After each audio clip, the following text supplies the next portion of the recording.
Hello, everyone, and welcome to the third episode of 100% You, a podcast which is all about discovering who you truly meant to be and becoming the best version of yourself.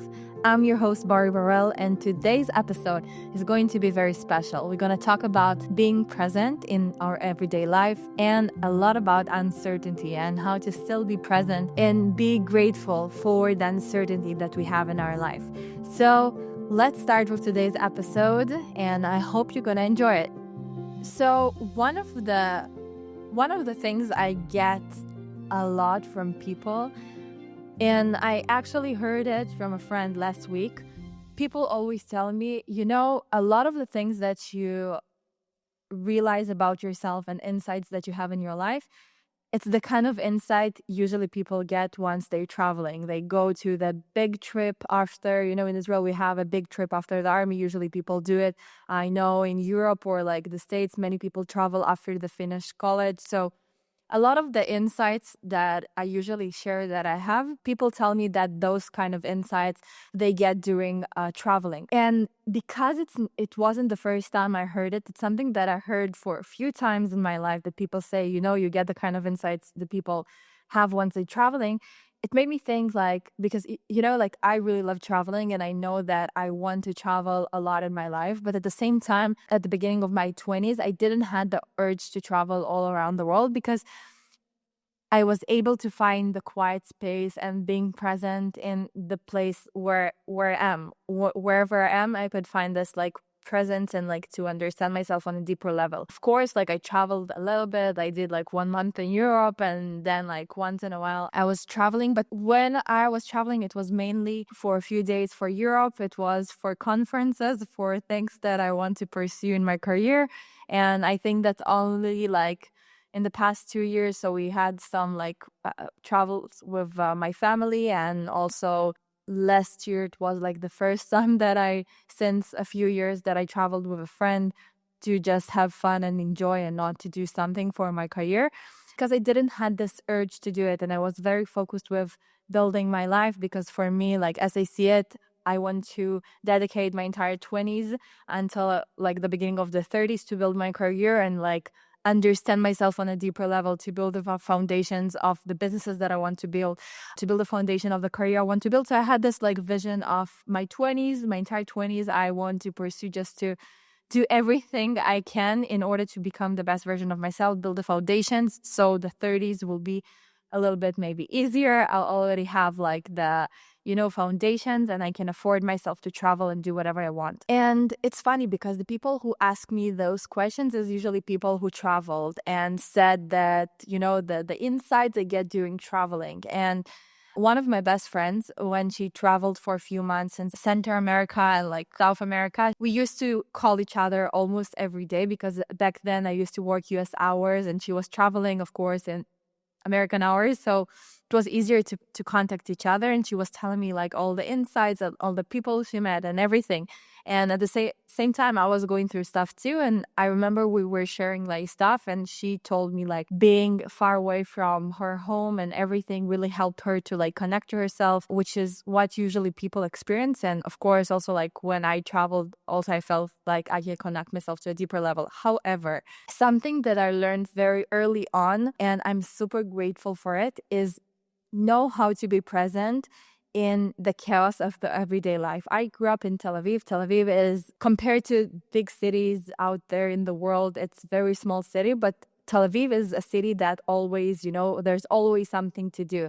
There's always many people. There are always tourists. There's always where to go to. So I very early on learned how to find this inner peace inside very noisy places, because it's I love the face space, but at the same time, I feel that I need the slow motion and be more grounded. So I kind of found this combination.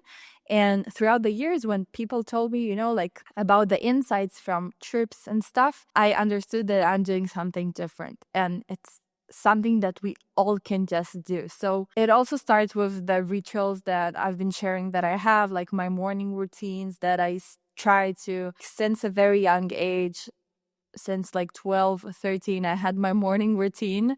I know that early in life. I started reading books around 14. Since 14, I have the morning routine of reading book in the morning and the same before sleep. And since I was like so competitive with myself that I want to, back then it was to look my best and I don't know, to be in my best shape ever. I know it's very early on, but that's what I had in my life. I had this mindset of I want to become my best version. So I had this little like moments of morning routine, night routine, plus because I had going through my parents' divorce at 11, 12. I'm going to refer to it a lot during the podcast because it's something I'm just now realizing because I feel like this year I literally like unlocked and uncover all the things I had around it. So it's kind of like the year I went deep to it and realized how much impact it has on my life. So that's why I'm like sharing about it a lot. So thanks to the divorce that my parents went through, I didn't want to go to psychologist or therapist or whatever. So I was trying to heal myself, and it was a lot through journaling. So I learned very early on how to journal. And every time that I was feeling something or negative emotions, I had two things that usually like saved me and cleared my mind, which was journaling, and the second thing was go for a run. So since I have had these two things that I knew that are helping me, it was way easier to understand myself on a deeper level. And many people don't have this something that they know once they going through something, they can just approach it and like find their answers. But since I did had these two anchors of running and journaling, it made me much easier to learn how to be present also and reflect and know myself on a deeper level when there's a chaos and where's the everyday life and we need to keep going. So if you don't have anything in your life right now that once I go through something very negative in my life, I know that I have this thing that I can just go to it and it will make me feel easier. I really encourage you to find this thing because, many times we find distractions. Maybe you feel negative emotions, you have something going on in your life. So you decide that, okay, I'm going out now and I'll be with my friends and I'll do whatever I can to just be out there all the time. Maybe your distraction is to fly and to find yourself, I don't know, traveling.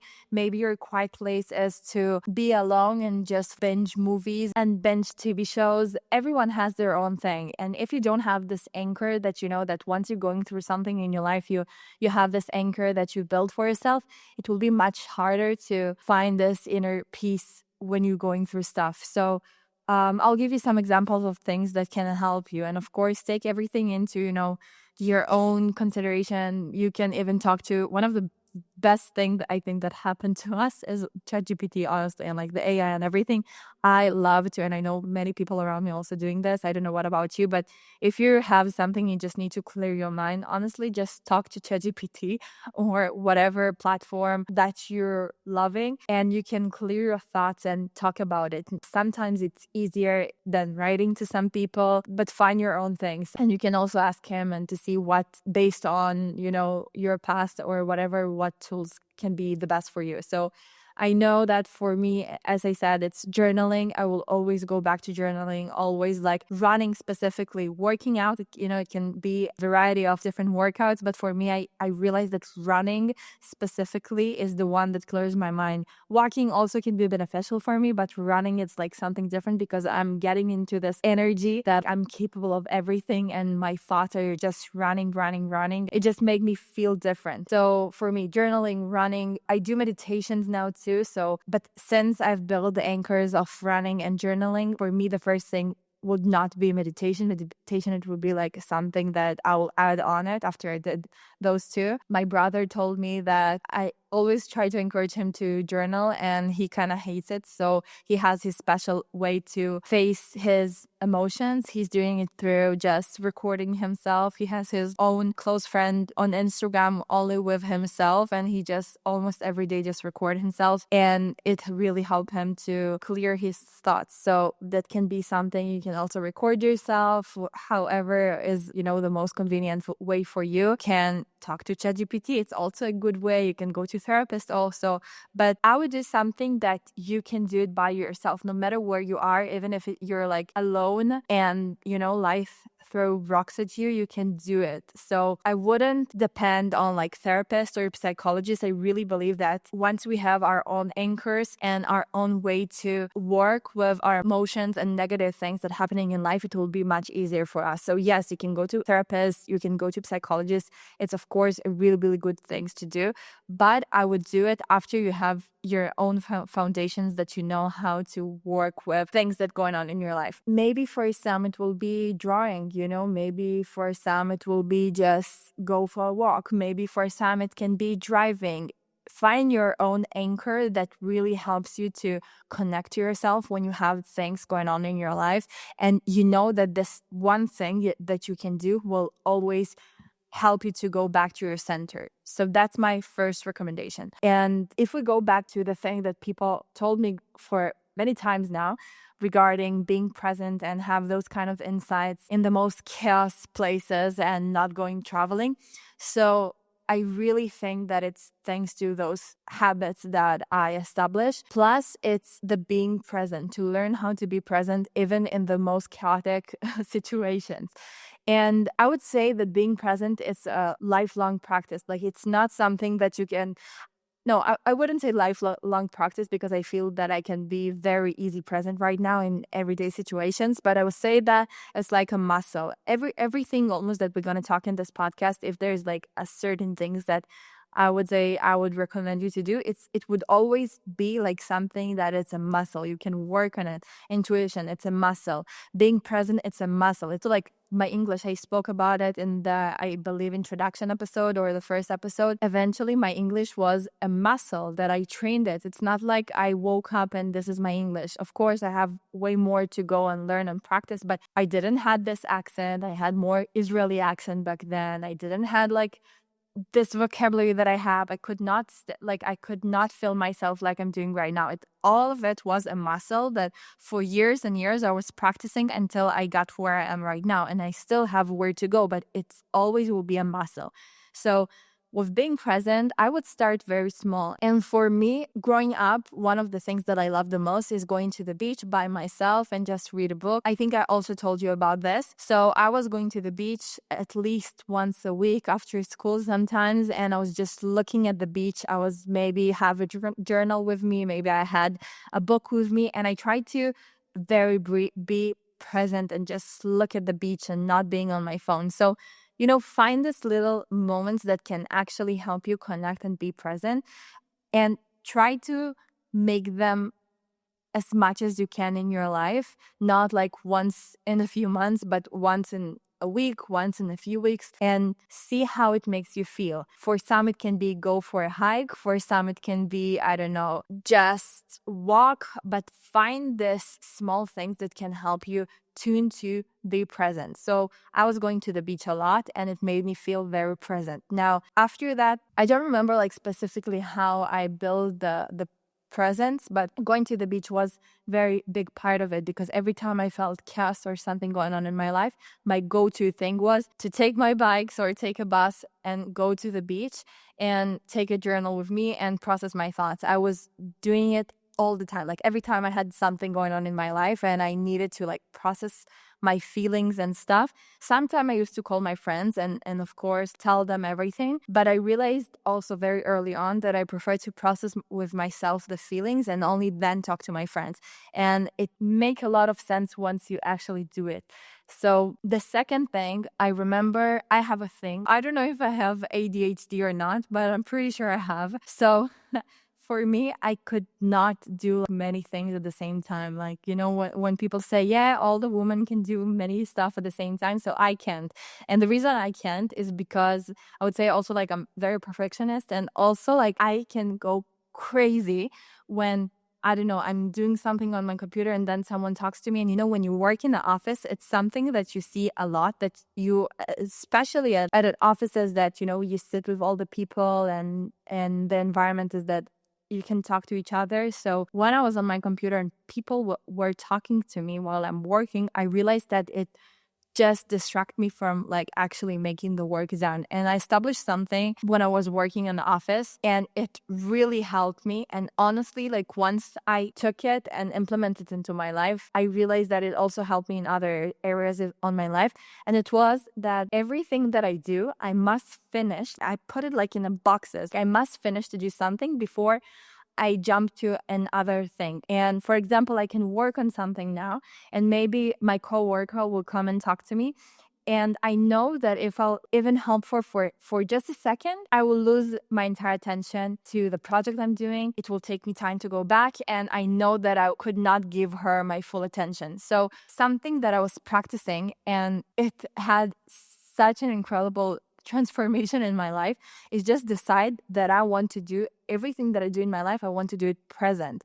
So if I work right now on a project, I will be completely present on doing this project, and I'll lock myself into doing this project. I put my phone aside. Sometimes I don't put my phone aside, but like I'll try to put my phone aside, and I'll try to just lock myself to this kind of thing. And sometimes you're doing projects and they have a lot of things that you need to do, a lot of tasks. So instead of like I have a huge project to do, I'll just say, okay, there's like steps or different stages in this project. For example, stage 1 will take me 1 hour. Stage 2 will take me 15 minutes. Stage 3 will take me blah, blah, blah. And I knew that I must lock in and finish, or like maybe the first stage, maybe inside the first stage, I have 10 tasks that I need to accomplish, just for example, okay, or like 5 tasks that I need to accomplish. So I know that I must finish certain tasks before I can help my coworker, because I know that if I'll help her and she will interrupt me in the middle of, let's say, the second task, it will be very hard for me to finish the second task, and it will get me a much longer time to have this lockdown mentality of like, I'm gonna finish this task. So every time I worked in an office, I did something that people around me sometimes hated, but eventually it made my life much easier, and it also helped the people that I was with. For example, someone comes to me right now and asks me something, I would always say, I need to finish something. 2 minutes, I'll get back to you. Or like, I'll get back to you in 10 minutes, or I'll get back to you in 30 minutes. And also like I always answering my phone. And the first thing that I'm asking is it urgent? Like if I'm in the middle of something, or I'll just say like, I'll call you in 10 minutes instead of start listening what the other person's saying, because I know how much being present in what I do in this lockdown mentality is very beneficial. So I protected with my energy. I will do everything to protect this kind of energy. And once I start do this in work, because I literally just think that I have ADHD, it kind of like implements to many other areas in my life. And I realized that once I have the full attention and like I'm actually present during things that I do, I can enjoy life much more. Let's say I have a really busy day, okay? And I have something at work, and then I have meetings, and then I have conversation with a friend, and then I have, I want lunch and many things, everything that I have. And, I'm not perfect. I'm trying my best, but everything that I have, I try to do it with being fully present. And fully present for me, it's like being there, being active listener, being communicative, be with your entire energy in the situation. So if I'm having conversation with a friend, all my attention will go to the friend. I will not put 15% of my energy on my phone, or 10% on, looking at people. Like my entire attention will be on the friend that I'm talking with. And that's something also, like, I think very helped me to make much better connections and to have better results at my life, at work, at learning, at university, everywhere. Because once I do something, I give it my full attention. And yes, I have times when people find it very frustrating that I'm always tell them I can't do it right now, or I don't have my full attention, give me like 5 minutes. Some people were disappointed for me at some point, but once I had with them the conversation of like, I want to help you, but I want to give you my full attention. Like if I'll talk to you and I won't have the full attention, I will feel like I was a bad person, and you will not get the full out of me, like my full energy and everything. So try to do everything with your full attention. Right now, I'm recording this podcast. I just realized that I didn't put my phone on flight mode, which is a bad thing. I hope no one will call me. But the previous episodes, I put my phone on a flight mode. I put my phone on do not disturb me. And I'm doing it by myself in a room. I don't text friends, no one, because I know it will distract me. So being full present in everything you do and put your entire attention, that will be life-changing thing that you can do for yourself. Also, like one of the things that I hate when meeting people, I can be in the most busiest time of my life, but still, if I'm gonna hang out with friends or with family, and with families can sometimes be different, but I'll say with friends, I hate being on my phone. Every time I'll be with my friends, let's say we go to a restaurant, we go to a club, we're going to just hanging out at someone's house, I will not touch my phone unless, the other person is like went to the bathroom or doing something, or there's like the dead moments. But I'll give my full attention even if I go for a walk with a friend. I have some friends that when we go for a walk, they sometimes in their WhatsApp and looking and checking messages. I will never do it because I know that if I see this friend, I will give her or him the full attention that I have. This is also like a very good thing to do. Or like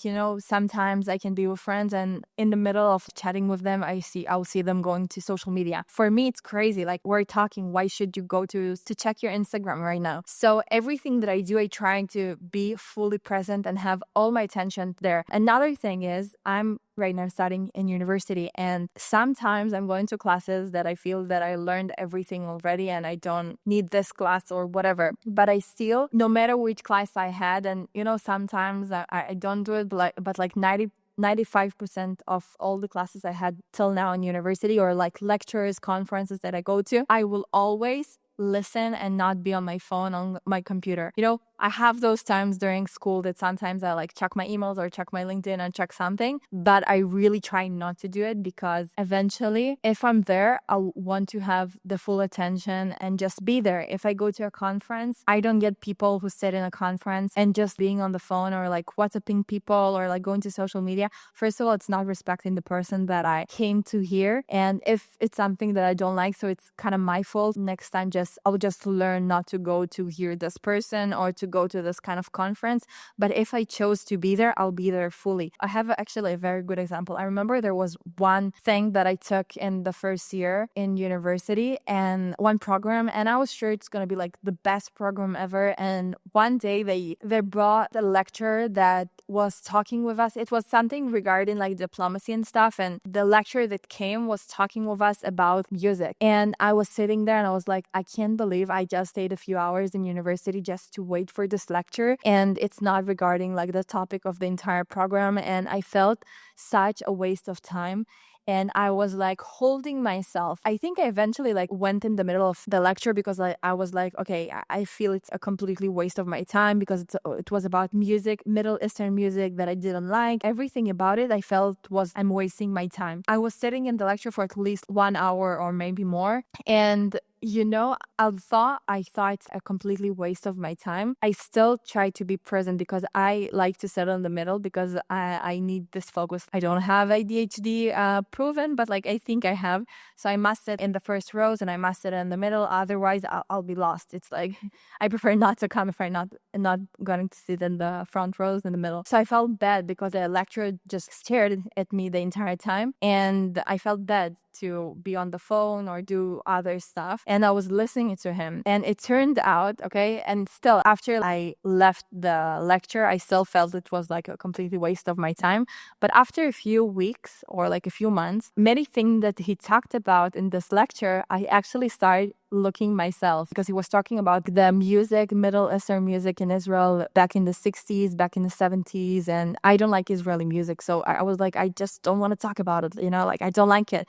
But I learned something new in this day because I was listening and I was paying the full attention to the lecture. And I ended up buying a book regarding the topic he was talking about. And I found it very, very interesting. And I found myself in a few conversations about this topic later on. And I didn't know about this topic before he was giving the lecture about. So every time I'll be somewhere, I'll try to be fully present. And I think it's like the Russian mentality that I got from my mom, because I remember like I went to, after like my school, normal school, I had evening school, I would say, for Russians. It was twice a week. And we had, really strict teachers. They were like, no, if you're sitting in class, you need to sit straight and you must listen and you must pay attention to the teacher and you must look at them in the eyes. And I was like learning all this stuff, and it kind of, stuck with me. And it stuck with me that if you don't pay full attention to the teacher, you just don't respect them or the person you're listening to. So it's kind of stuck with me, and I'm so thankful that I have it, because every time now I try to be fully present with the people or situations I'm with. And it completely changed my life, because sometimes if I have the most like crazy days or crazy months or crazy weeks, everything that I do, I'm doing with my full attention. The results I'm getting in my life will be so much better than other people.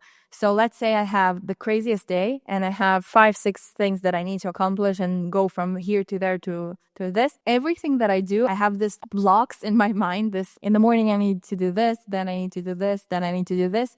I'll just pay full attention to what I do. And then at the end of the day, I'll actually feel accomplished. Plus, even when I'm cooking, like I love being present when I'm cooking and just let myself loose and listen to music and like cook and do something. And it just hits different, because once everything you do with being present, eventually you feel much more purpose in your life. Because being present, what does it mean to be present? Being present is, as I said, put your entire attention in on this moment. Don't think about the future. Don't think about the past. Just being here right now. And whoever going through spiritual awakening or went through spiritual awakening knows that being present is one of the best gifts you can have. And it's actually what we all need to learn. So if you haven't gone through spiritual awakening, I'm pretty sure you're gonna go through one, because we are now in a time in history that I feel that everyone's going through the spiritual awakening. And if you haven't gotten there, you will be there probably in the next few years or the next decade. But I think a decade from now, everyone will be awakened. So it's something you can just not ignore. It will happen. And if you want to start there, so be present. Try to be here and not think about the future, because you cannot do anything with the future. You cannot do anything with the past. The only thing you have right now is the present moment.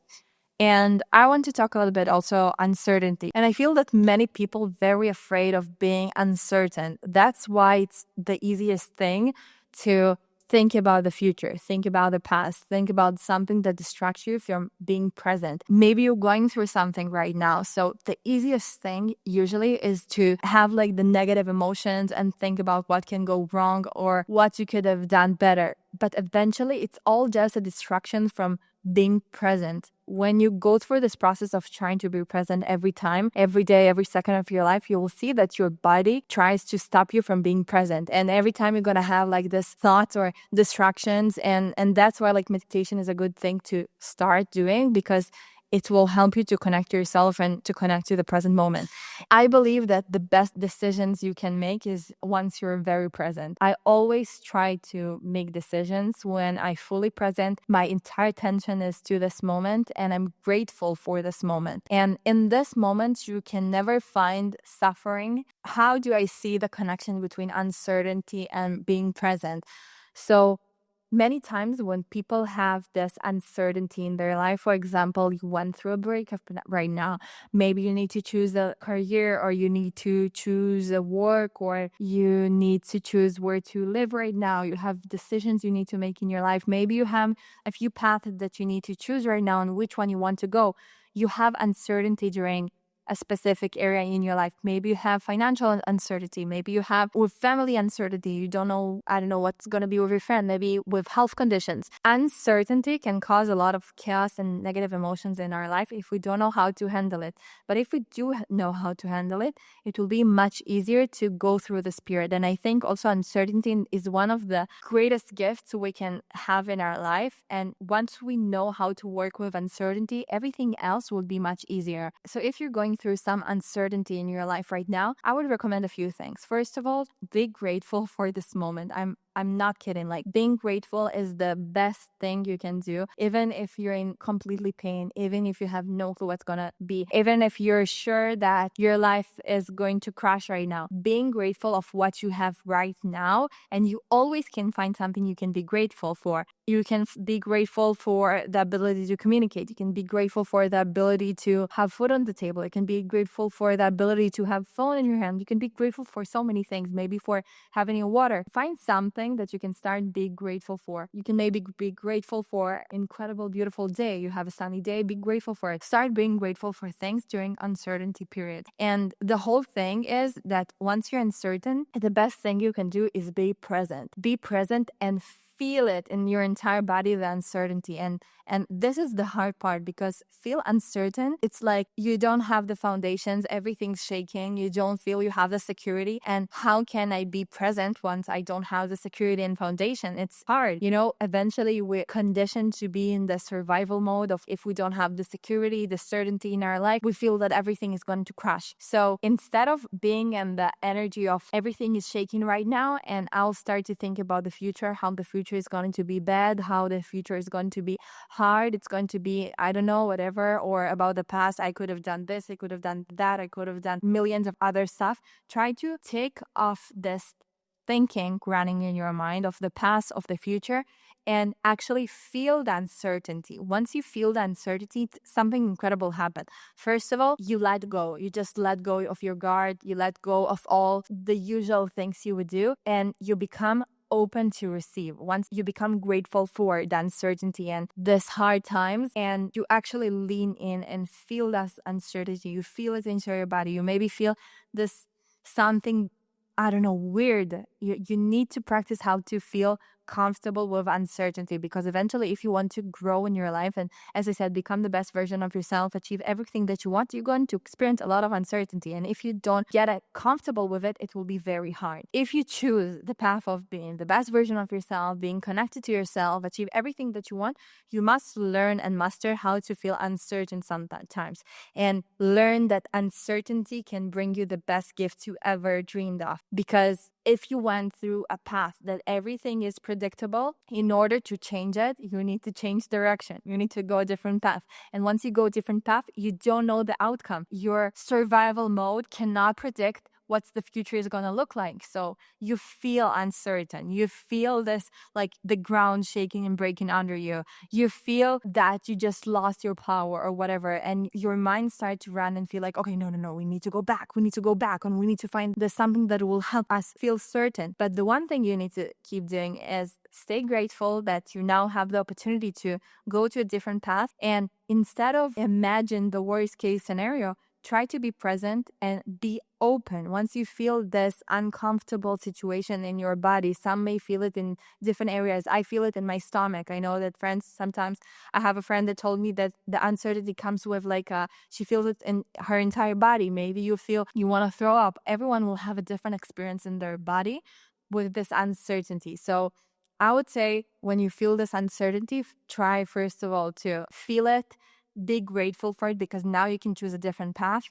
And once you feel grateful for it, be with open heart, open mind of like, I'm here, I feel it, and I'm open to change here something. And then, only then, you have the ability to design what you want to attract in your life. The same thing as we talked about, know what you want. Once you know what you want, you can look and actually think about it. You can visualize it. You can have all these things. But if you don't calm yourself down, it will be much harder to get there and to design your new future, design the whatever you want. Because once you're in the survival mode of like, oh my God, I feel uncertainty. I don't know how to handle this pain. I don't know how to do it. I just want to go back. I want to feel certain again. You will not be able to imagine this new future that you desire.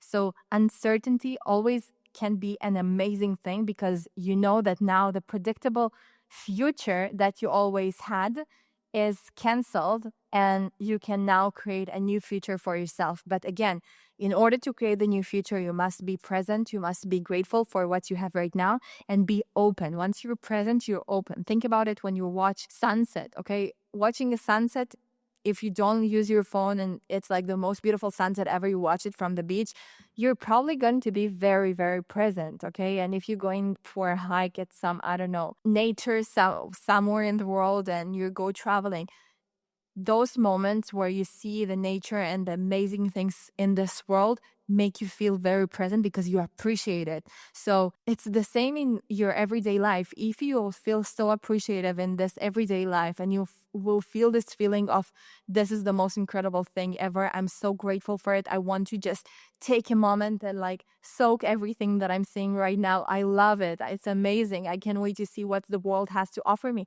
If you'll be in this energy, things will start to look different. Remember, if you want to change your future, you must go through uncertain periods of time. And once you go through uncertainty, that means that the predictable future that you had to go through is now canceled, and now you're going to a new path. A new future is opening for you. I'll touch a little bit about serendipity and, attracting miracles and attracting things in your life and manifesting stuff. You cannot manifest or like see this new opportunities open up for you if your energy is locked in this, I don't know, in this crazy thing. You must be open to receive stuff. You must be in a calm state of mind. And this calm state of mind is being present, because eventually everything in our life is energy. So think about it. If you have a lot of energy right now towards something in your life, towards the survival mode of like, I don't want to feel uncertainty, I try to talk to everyone else now, to take advice from everyone else, I don't want to feel this pain. So I see a lot of people, when they don't want to face the pain, they actually go and talk to everyone else around them instead of just sit down and feel the pain. And you must recognize if you face the pain or not. If you don't face the pain or this answer, it also can be for good stuff, but usually it comes when you feel the uncertainty at the beginning, you will feel it as something bad. So if you don't sit with yourself and face it and feel it, it will be very, very hard to be open for new things to come into your life. Let's say there's a bubble, or like there's a box. Okay, let's say there's a box and it's filled right now with negative energy that you have because you're so afraid, and you're so afraid from the future, and you're so afraid from what's going to happen because you cannot predict the future right now. So this box is filled with negative emotions right now, and it's filled with the what's going to be in the future, and the box is going to explode right now. But if you let go of this energy and instead you just keep the door open at the box and you just let the energy flow naturally. Once you're present, you're open. You don't have the energy of the future, you don't have the energy of the past. You're a vessel, basically. You let the energy flow in. Once the box has the door open and you just let it flow, come in, come out, the right energy will come inside eventually. And eventually, if you're really open and very present, it will change the things in your life, and you will see that the structure and the things that you wanted will look different, and you will be more open to receive what you want. So always remember, the energy is a big part here. In order to bring new energy, you must let go of the old energy. You must let go of the negative energy, and you must keep the door open in order to the energy flow in and out, in and out. There always be energy. There cannot be nothing, there cannot be a situation where the box is open and there is no energy. Something will always take place and replace itself. But if you don't let it out, you'll still hold this negative energy. So just remember, when you feel uncertain, try to be present, practice those little steps, little things. Take notice of where you don't want to face the pain, where you don't want to face the uncertainty, where you don't want to face this like survival mode that you're feeling, and just let go of anything. Once you will start feeling these feelings, let's say you will not die, you will be fine, but you need to go through it in order to be open to different stuff. So I'll summarize everything. So we talked a little bit about being in the present moment. Find the anchor of how to go things in your life. Find the anchor of what helps you to go through difficult periods in your life, where like when you go through something, what can be your anchor? For me, as I said, it's journaling, it's going for a run. Find your own things. So no matter what happens in your life, you're not depending on anyone, and you have your own powers to change the situation in your life and to process it and to know how to handle it when you have those kind of situations in your life, because everyone has them. So find your anchor. This is one of the most important things. The second thing I would recommend is try to be present in every situation you have in your life. You're talking to someone, be present. Don't use your phone, don't do whatever. Respect the person around you. And I also kind of believe that it's, it's kind of karma. Like if I'll respect everyone around me, like I'm sure the people are going to respect me. Like I don't care because I'm giving my best that I can. So I know that I deserve the best, because I give my full attention to other people. I respect them when I go to lecture. I respect them when I talk to them, when I do the work, where I do this. So I believe that I deserve to be respected. And it's kind of like, exchange of energies. If you do something, you believe that you worth it. Let's say you're gossiping all the time about people. So it will be very odd that you will feel that you're worth of people not be gossiping about you because you gossip about people. So always think about it as like a karma, like exchange of energies. If I did this, so I cannot expect from something else for me. So if I respect people, I expect them to respect me and to give me their full attention. Try to be present at every moment of your life and give you the full attention. The third thing is uncertainty. When you have uncertainty, just remember that once you have uncertainty is one of the best things you can have, because now the future, the predictable future that you always had is basically gone, and you can create a new future. But in order to create a new future, you must lean in and feel uncertain. And to feel uncertain, you must be present. You cannot think about the future. You cannot think about the past. You can analyze it. You can think about it. You can journal about it. It's fine. But if you're not present in this moment, it will be much harder to be open. Remember, it's all about energy. You have this box filled with negative energy right now, with survival mode, with this, with that. And once you open the door and you let go this flow in, out of energy, it will be much easier to actually change stuff and move on to the next level and be open to random things in your life, to, I don't know, invitations and stuff that you never thought about. Because once you have the open energy and this flow of energy, it will you can receive new stuff. So I hope you enjoyed today's episode, and I can't wait to see you next week. Let me know what you thought about this episode. If you have anything that you want me to talk about, if you have any questions, feel free to contact me on social media. You can contact through Instagram at Bari Barel. It's BariBarel. I hope you have an incredible week. See you next time. Bye.